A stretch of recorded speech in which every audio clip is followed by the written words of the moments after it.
하나님 아버지 감사합니다. 이 시간 하나님 말씀을 듣겠습니다. 하나님 아버지, 성령 하나님께서 역사해 주셔서 이 말씀이 우리의 마음판에 꼭 새겨지게 하옵소서. 우리의 가슴을 떨리게 해 주실 줄 믿고 우리 주 예수 그리스도 이름으로 기도드립니다.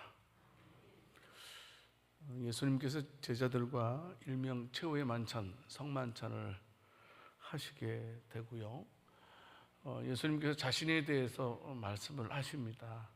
너희들이 나를 배신할 거다, 그리고 나를 부인할 거다 라는 사실을 말씀하십니다. 그리고 감람산 겟세마네 동산으로 예수님께서 올라가시는데요, 예수님께서 이제 십자가의 순환을 이제 앞두고 계시잖아요. 그래서 이제 기도로 준비하시기 위해서 이제 겟세마네 동산에 올라가시게 됩니다. 예수님은 처음서부터 하나님이셨잖아요. 그래서 당신의 메시아적 사명에 대해서는 한 번도 잊어본 적이 없으신 분이십니다. 하지만 우리가 알고 있듯이 예수님 우리처럼 똑같이 육신을 입으신 분이시잖아요. 그래서 메시아적 사명을 이루기 위해서는 십자가에 죽으시는 것 아니겠습니까? 그래서 그 십자가의 죽음이라는 것에 대해서 우리 예수님께서 너무나 큰 번민으로 가득 차 있는 모습을 우리가 확인하게 됩니다. 그래서 예수님께서 뭐라고 기도하십니까? 할 수만 있다면 이 잔을 나에게서 지나가게 해주세요 라고 하나님께 기도하는 모습을 우리가 알고 있습니다. 그런데 우리가 여기서 눈여겨볼 것은 뭐냐 하면, 그 예수님께서는 그렇게 고뇌에 찬 기도를 하고 있는 반면에 그 제자들의 태도, 모습을 우리가 보아야 할 것입니다. 예수님께서는 제자들에게, 특별히 세 명에게, 베드로, 요한, 야고보에게 어떻습니까?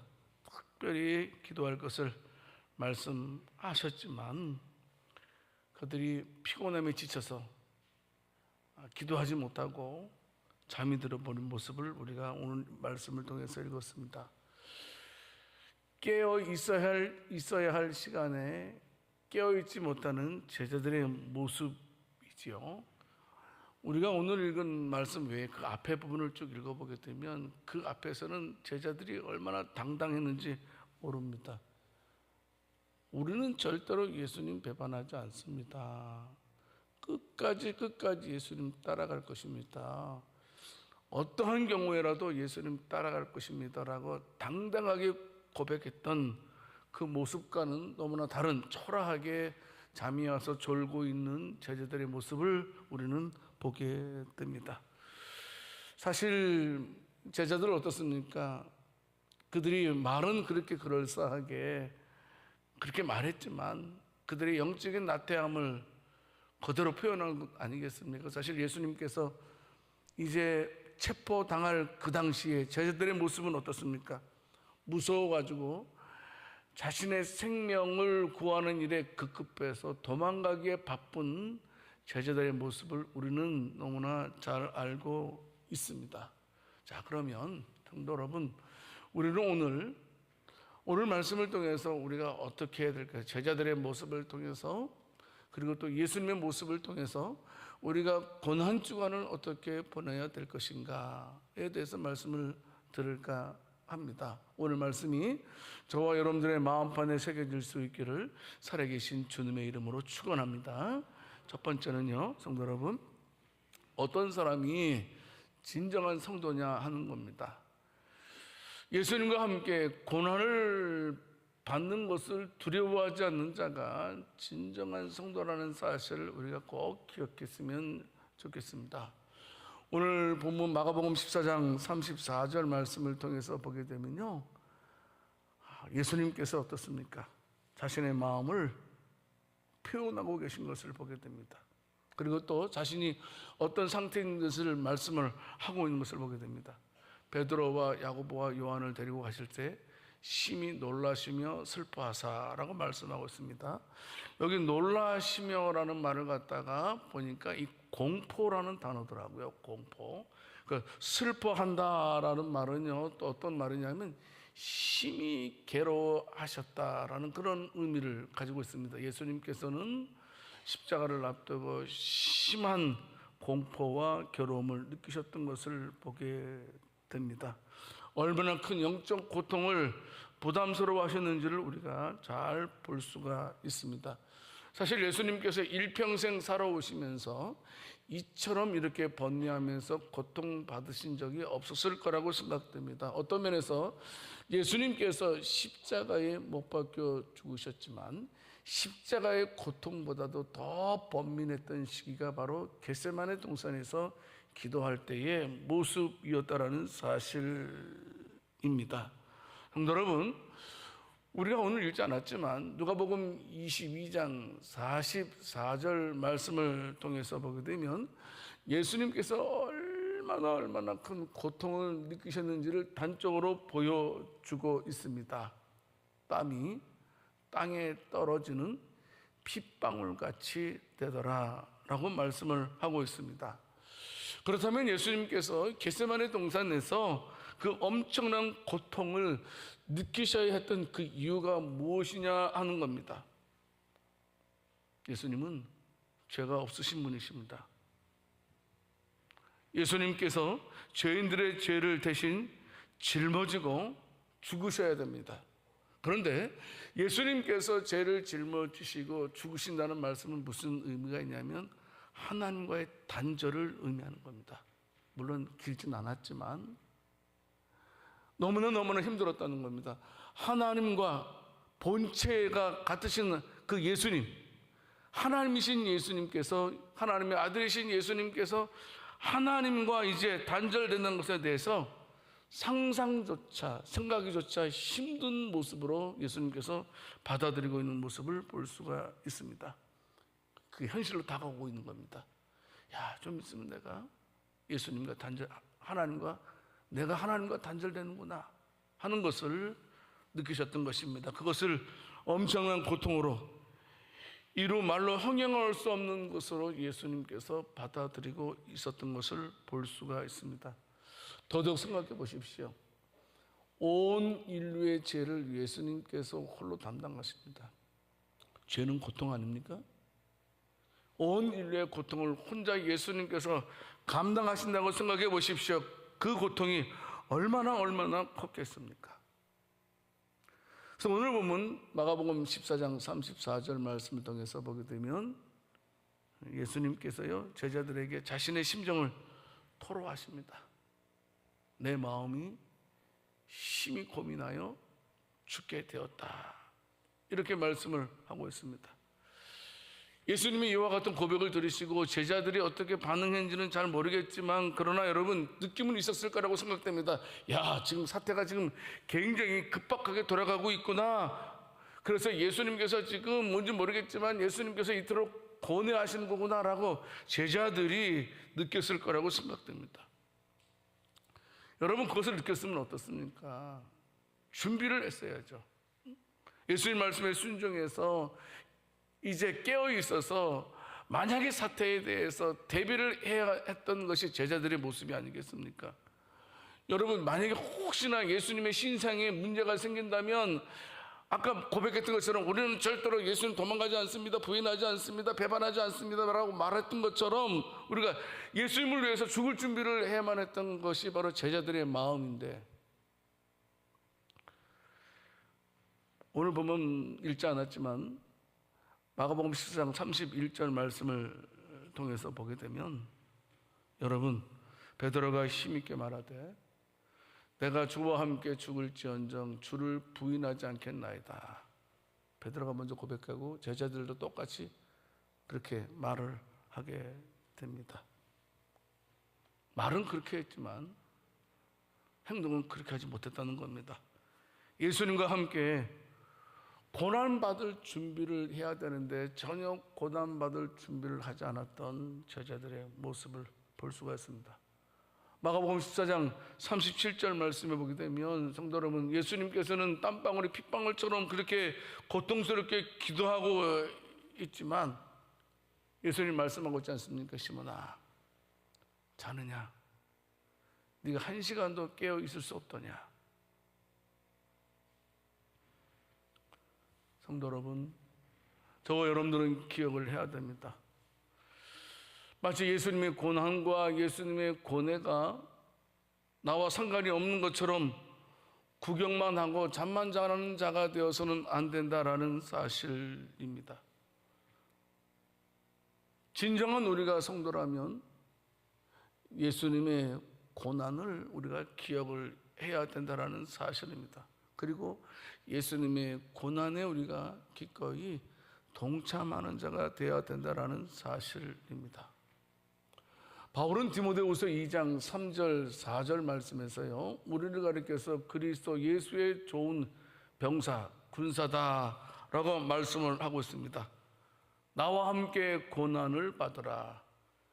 병사로 복무하는 자는 자기의 생활에 얽매이는 자가 하나도 없나니 이는 병사로 모집한 자를 기쁘게 하려 함이라. 이렇게 말씀하고 있습니다. 예수는 우리의 대장 되십니다. 그분이 가시는 곳에 우리도 가야 할 것입니다. 그분이 참으로 고난을 받는다면 우리도 고난의 자리를 마다하지 말아야 된다는 사실입니다. 왜냐하면 그분이 우리의 대장이기 때문입니다. 많은 사람들이 예수님의 고난에는 참여하지 않고 예수님의 영광에는 동참하려고 한다는 사실입니다. 그러나 바울은 분명하게 말씀하고 있습니다. 로마서 8장 17절 말씀에서 말씀하고 있죠. 우리가 그와 함께 영광을 받기 위하여 고난도 함께 받아야 할 것이니라. 이렇게 말씀을 하고 있습니다. 그렇습니다. 고난을 피하고 영광을 얻을 수 없습니다. 우리가 잘 알고 있듯이 십자가 없이는 영광도 없다는 사실입니다. 복음을 위해서 예수님과 함께 고난에 동참하는 자만이 예수님과 함께 영광의 자리에도 있다라는 사실입니다. 그러므로 우리는 오늘 겟세마네 동산에서 마치 땀방울이 핏방울처럼 기도하시는 고뇌에 찬 그 예수님의 모습을 우리는 기억해야 됩니다. 그리고 우리의 가슴을 쳐야 된다라는 사실입니다. 바로 우리를 위해서 고난을 마다하지 않는 예수 그리스도, 우리는 기억해야 됩니다. 여러분, 우리가 고난 주간을 이제 보내게 됩니다. 엄밀하게 말하면. 그런데 단순히 이 고난 주간이 뭐 금식하고 미디어 잠깐 중단하고 뭐 오락을 절제하는 수준에 머물러서는 안 된다는 겁니다. 그런 것들은요, 어떤 면에서 올바른 고난 주간을 보내는 일이 아니라는 겁니다. 예수님께서 왜 고난을 피하지 않았습니까? 예수님께서 고난이 있어야지만 온 인류가 구원을 받을 수 있기 때문에 예수님께서는 그 엄청난 고난을 마다하지 않았던 것처럼요, 우리가 고난 주간을 맞이하면서 우리가 예수님의 고난을 기억하면서 기억하는 가운데 우리는 다른 사람들에게 분명한 영적인 유익을 주는 데까지 이르러야 된다는 겁니다. 내가 금식했다, 내가 미디어를 안 했다, 내가 오락을 하지 않았다라는 것으로 만족해서는 안 된다는 겁니다.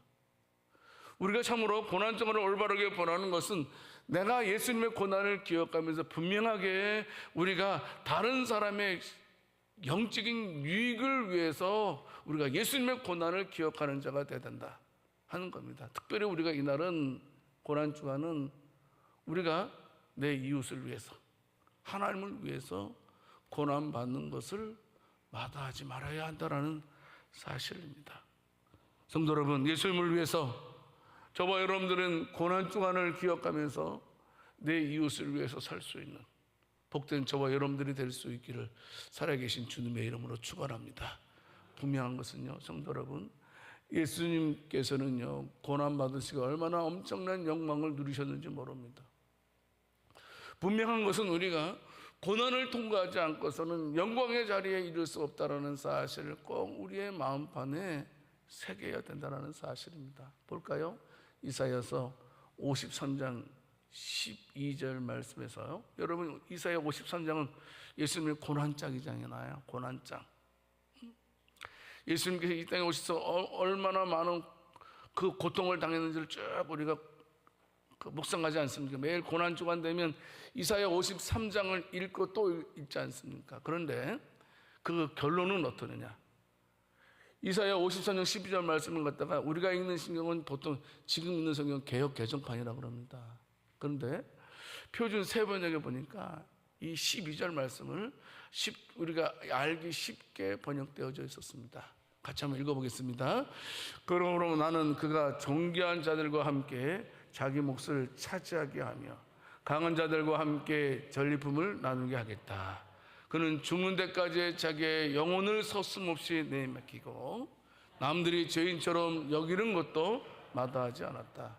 그는 많은 사람의 죄를 대신 짊어졌고 죄 지은 사람들을 살리려고 중재에 나선 것이다.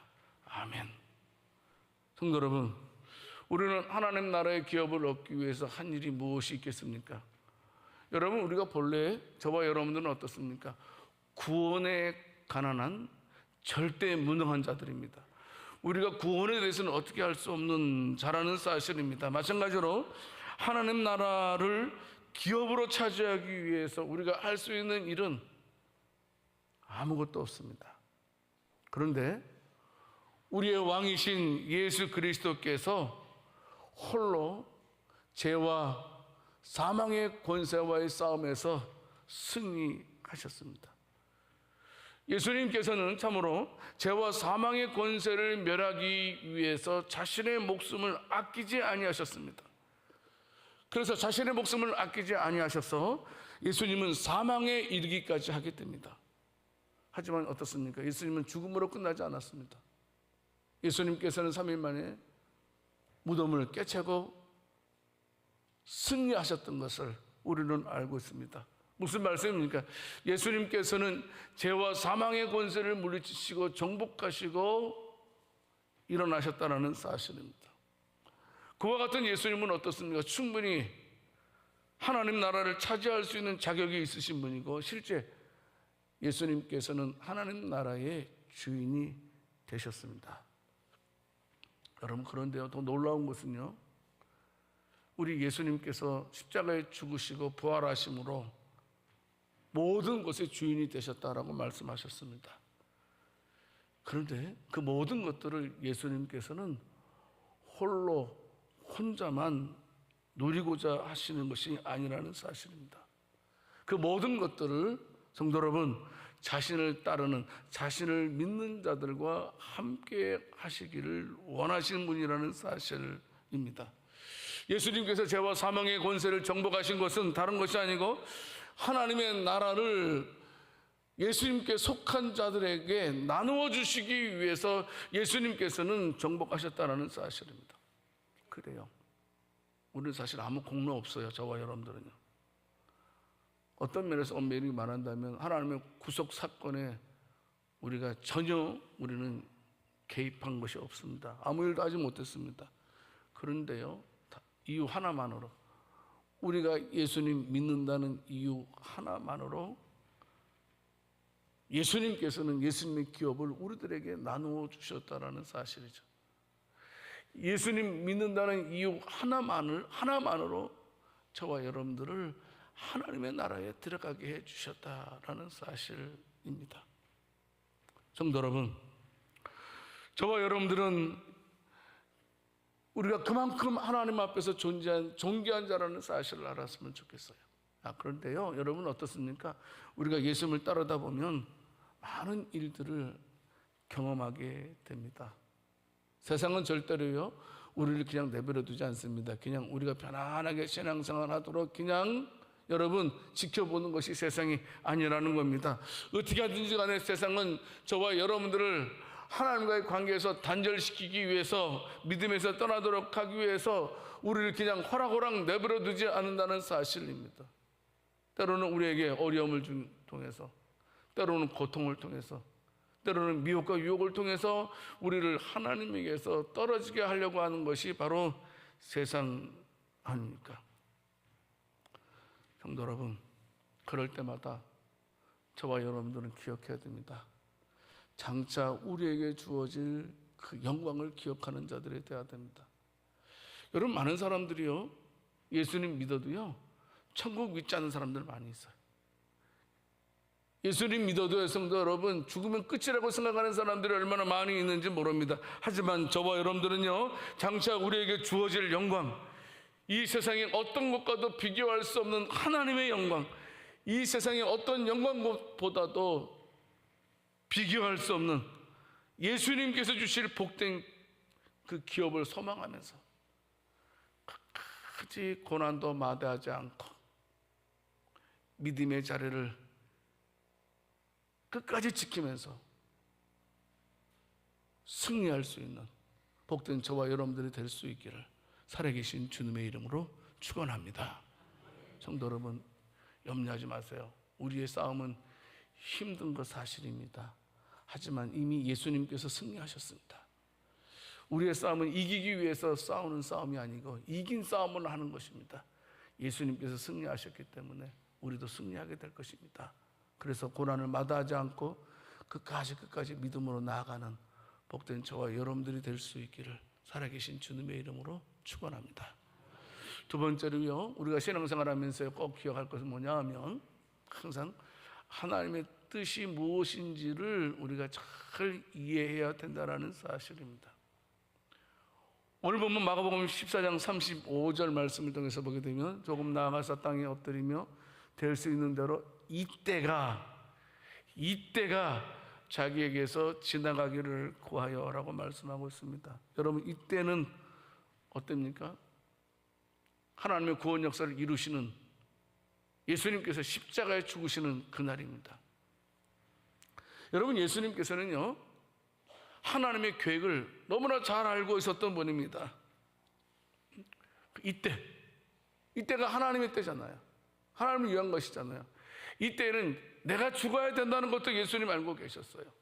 여러분, 우리가 요한복음 12장 27절 말씀을 통해서 보게 되면 예수님께서는 분명하게 자신을 향하신 하나님의 뜻, 그 목적 알고 계셨던 분이십니다.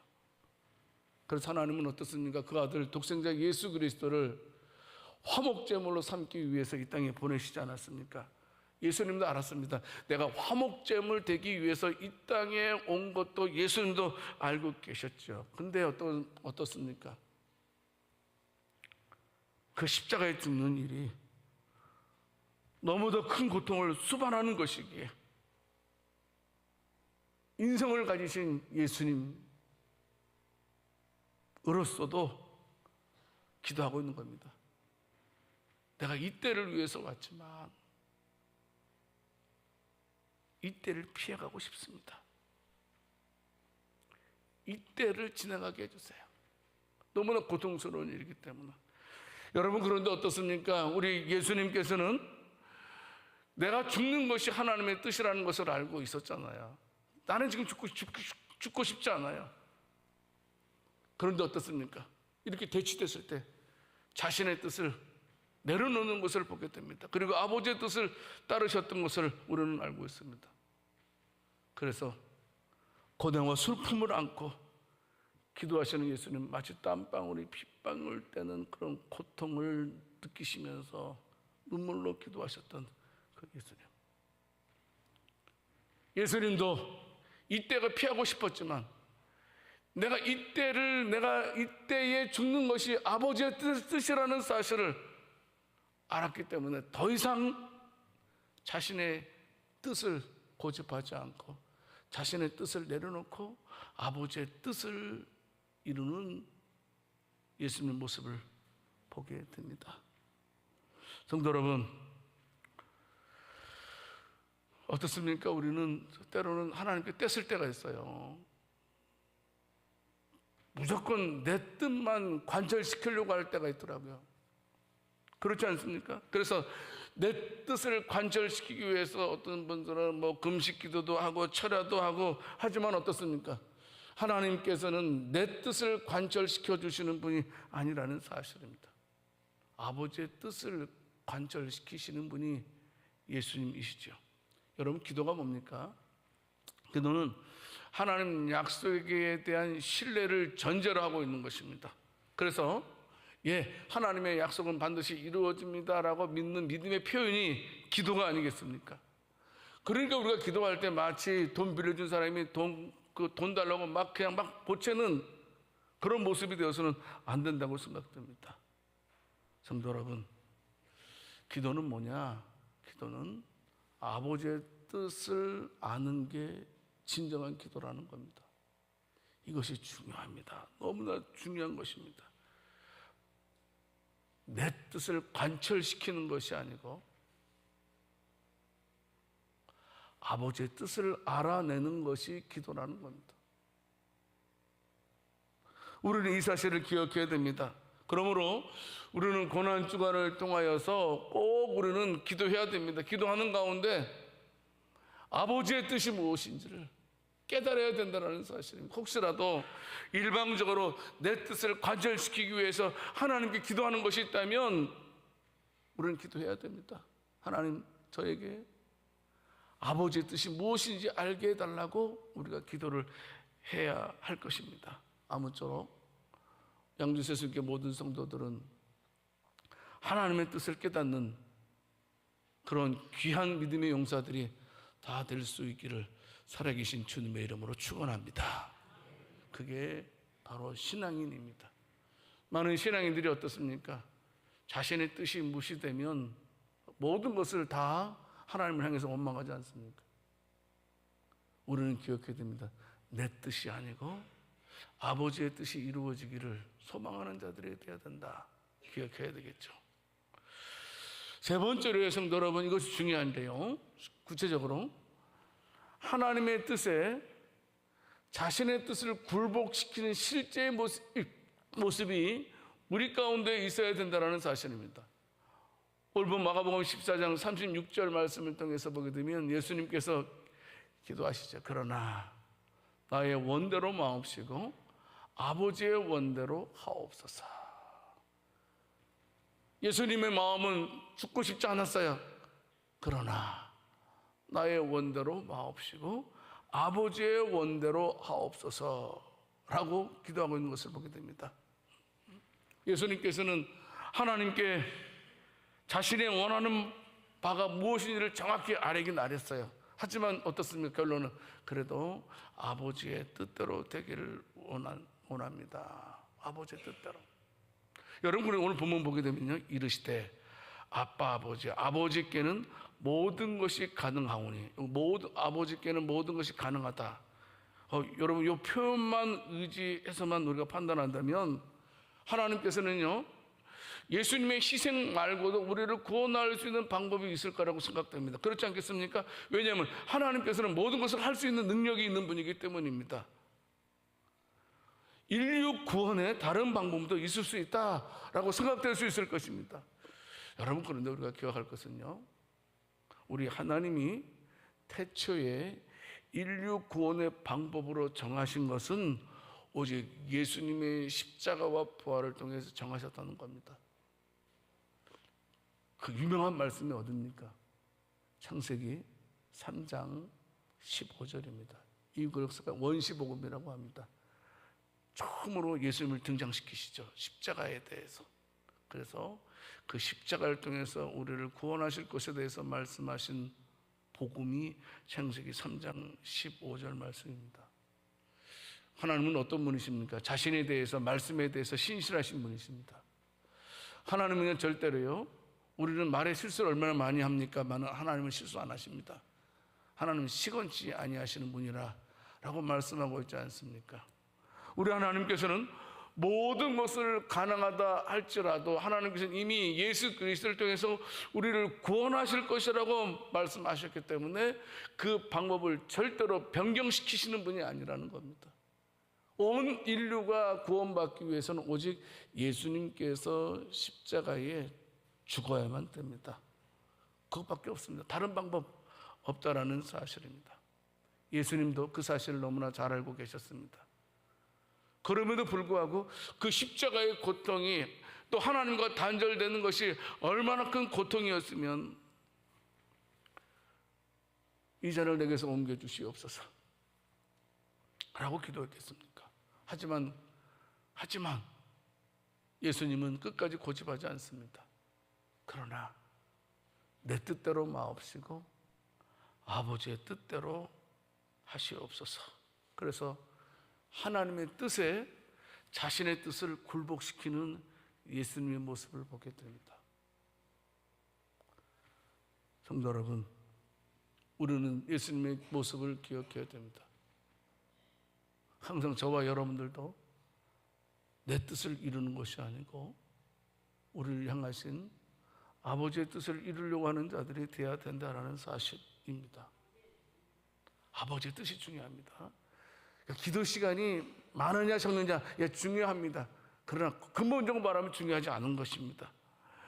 기도 시간에 말을 많이 했느냐 적게 듣느냐 중요할 수도 있습니다. 그러나 더 중요한 것은 그게 아니라는 겁니다. 기도할 때 가장 중요한 것은 뭐냐 하면 바로 아버지의 뜻이라는 사실입니다. 아버지의 뜻. 예수님께서도 마태복음 6장 10절 말씀에서 분명하게 말씀하고 있는 것처럼 하나님의 뜻에 자기를 온전히 굴복시키시는 것, 이것이 바로 진정한 위대한 기도라는 사실을 예수님께서 너희는 이렇게 기도하라 라고 말씀해 주고 있습니다. 성도 여러분, 아버지의 뜻입니다. 아버지의 뜻이 이루어지기를 그래요.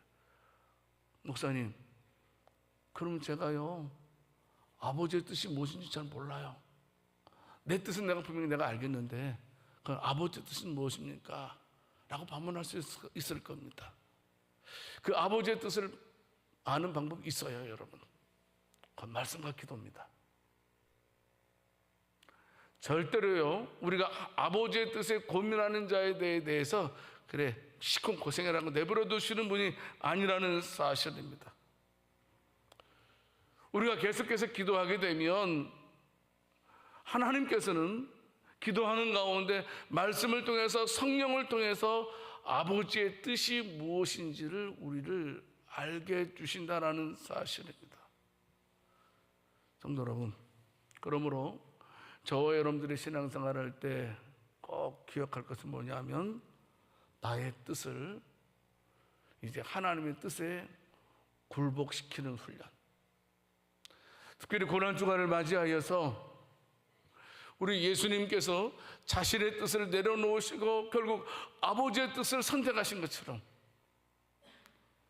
이번 우리가 일주일 동안 보내면서 저와 여러분들도 내 뜻을 고집하는 것이 아니고 아버지의 뜻을 위해서 모든 것을 내려놓는 그와 같은 모습. 여러분, 성도가 추구하는 궁극적인 목표가 무엇입니까? 하나님 영광 아닙니까? 고린도전서 10장 31절 말씀에 있는 것처럼 그런즉 너희가 먹든지 마시든지 무엇을 하든지 다 하나님의 영광을 위해서 하라라고 말씀하고 있지 않습니까? 성도 여러분, 하나님의 영광을 생각하라는 겁니다. 그러므로 내 뜻을 하나님 뜻에 굴복시키는 것은 너무나 당연한 일이라고 생각할 수 있습니다. 여러분, 사도 바울도 마찬가지잖아요. 사도 바울도 어떻습니까? 아시아 복음을 위해서 기도 많이 하고 준비 많이 했어요. 근데 성령께서 그를 아시아로 보냅니까? 아니잖아요. 유럽으로 보냈잖아요. 그때 사도 바울이 아닙니다, 하나님, 제가 아시아를 위해서 얼마나 많이 준비했는데, 기도를 많이 했는데 저 아시아 포기할 수 없습니다 하지 않았어요. 성령의 이끌림 받아서 그대로 유럽으로 갔던 것을 우리가 사도행전 16장을 통해서 너무나 잘 알고 있습니다. 이것이 바로 성도의 바른 자세입니다. 정녕 우리도 나의 원대로 마옵시고 내 뜻대로 마옵시고 아버지의 뜻대로 되길 원합니다 라는 그런 마음이 있어야 한다는 사실입니다. 성도 여러분, 저는 내 뜻을 내려놓는다라는 말을요 다른 말로 하고 싶으면 예수님과 보조를 맞추는 것이라고 설명해 드리고 싶습니다. 예수님과 보조를 맞추는 것. 오늘 마복음 14장 37절 말씀을 통해서 보게 되면 예수님께서 제자들이 있는 곳으로 돌아오셔서 그들이 깊이 잠든 모습을 보게 됩니다. 베드로와 요한, 야고보는 예수님으로부터 깨어 있어야 된다라는 그런 지시를 받았음에도 불구하고 깨어있지 못하고 깊은 잠에 빠진 그들의 모습을 보았을 때 예수님의 심정은 어떻겠느냐 하는 겁니다. 지금 예수님께서는 십자가의 대역이라는 그런 중대한 문제를 앞에 두고 아주 힘겹게 영적인 싸움을 하고 계신데, 제자들은 마치 그와 아무런 상관이 없는 것처럼 잠만 자고 있는 그들의 모습을 보았을 때 예수님께서는 얼마나 마음이 아프셨겠습니까? 3년 동안 훈련시켰는데.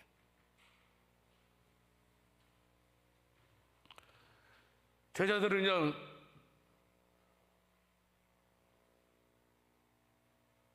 자신 있게 말했어요. 나는 예수님의 제자입니다. 우리는 예수님의 제자입니다. 절대 예수님 배반 안 합니다. 죽을지언정 예수님 배반하는 일 없을 겁니다 라고 입술로 그렇게 말했지만 전혀 그들은 예수님과 보조를 맞추지 못했던 자였다는 겁니다. 그렇지 않습니까? 보조를 맞추는 겁니다. 보조를 맞추는 것이 제자고 보조를 맞추는 것이 성도 아니겠습니까? 성도 여러분, 그런데 감사한 것은 우리 예수님께서 항상 우리와 함께 해주신다라고 말씀해 주셨습니다. 우리가 무엇을 하든지 간에 우리와 함께 해주시겠다고 약속해 주신 분이 바로 예수님이십니다. 내가 세상 끝날까지 너희와 항상 함께 있을 거다라고 예수님 말씀하셨죠. 그러니까 우리가요, 무엇을 하든지 간에 우리와 함께 하신 예수님과 보조를 맞추려고 할 때에 그것이 바로 진정한 예수님의 제자이고 참으로 참된 성도의 모습이라고 생각됩니다. 요한복음 14장 6절 말씀에서 예수님 말씀하시지 않습니까? 나는 길이요 진리요 생명이다라고 분명히 말씀하셨습니다. 바로 예수님 길입니다. 진리 되십니다. 생명 되십니다.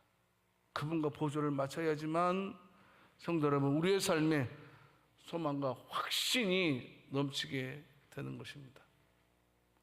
나는 과연 예수님과 보조를 맞추고 있는가? 독고다이 자기 생각대로 신앙생활, 그건 신앙이 아니고 신념이죠. 내 생각대로 하는 것은 신앙이 아닙니다, 여러분. 그건 신념입니다. 신념이 강한 자가 되어서는 안 됩니다. 신앙이 투철한 자가 되어야 됩니다. 하나님께, 예수님께 보조를 맞추는 자, 그 보조를 맞추는 자가 신앙이라는 사실입니다. 어떤 모양이든지 간에 우리는 예수님의 모습을 본받으려고 해야 된다는 사실입니다. 성도 여러분, 마치 땀방울이 핏방울이 되는 것처럼 기도하는 그 예수님의 그 앞에서 잠에 취해서 자고 있는 제자들의 모습이 혹시나 내 모습은 아닌지, 지금 긴박하지 않습니까? 이제 지금 사탄과의 결전을 이제 싸울 그날이 지금 우리 앞에 있는 상황입니다. 그런 결전을 앞에 두고도 예수님의 군사라고 자칭했던 제자들은 마치 무장해제된 상태에서 살고 있다면 그 싸움은 보나마나 패할 것이 뻔하지 않겠습니까? 성도 여러분, 오늘 우리를 고난주간을 맞이해서 항상 하나님의 뜻을 위해서 내 뜻을 내려놓을 수 있는, 내 뜻을 하나님 뜻에 굴복시키는 저와 여러분들, 바로 지금 오늘 여러분, 그랬어요. 어떤 분이 그러대요. 이 세상에서 가장 나쁜 말이 있대요. 이 세상에서 가장 나쁜, 여러분들은 이 세상에서 가장 나쁜 말은 뭐라고 생각합니까? 어떤 사회학자가 그러는 거예요. 이 세상에서 가장 나쁜 말은 내일부터라는 말입니다. 내일부터라는 말이라고 그러더라고요. 내일부터 하지 뭐, 내일부터 공부하지 뭐, 내일부터 살 빼지 뭐, 내일서부터 뭐 하지, 내일부터 뭐 잘하지. 이 내일부터라는 말이 진짜 나쁜 말이라고 그러니까 사회학자가 이렇게 말하는 것을 제가 들은 적이 있습니다. 여러분, 지금입니다.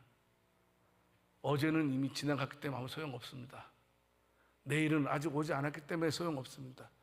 중요한 건 지금 내가 예수님과 보조를 맞추는 것이, 내가 다음 수업부터 내가 예수님과 보조를 맞추겠다가 아니라 지금 내가 예수님과 보조를 맞추겠다. 어떤 모진 고난과 핍박이 온다 할지라도 내가 지금 예수님과 보조를 맞추겠다.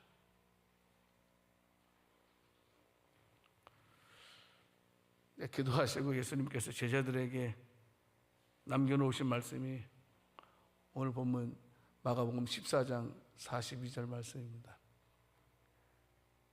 졸고 있던, 잠자고 있던 제자들에게 예수님, 일어나라, 그래 함께 가자 말씀을 하십니다. 끝까지 제자들을 포기하지 아니하시고 그래 함께 가자 라고 말씀하고 계십니다.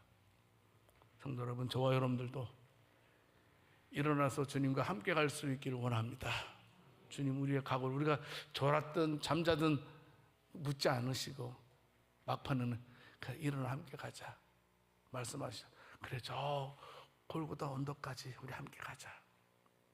저 십자가의 죽음이 있는 저 언덕까지 함께 가자라고 손을 이끌어 주시는 예수님의 모습을 보게 됩니다.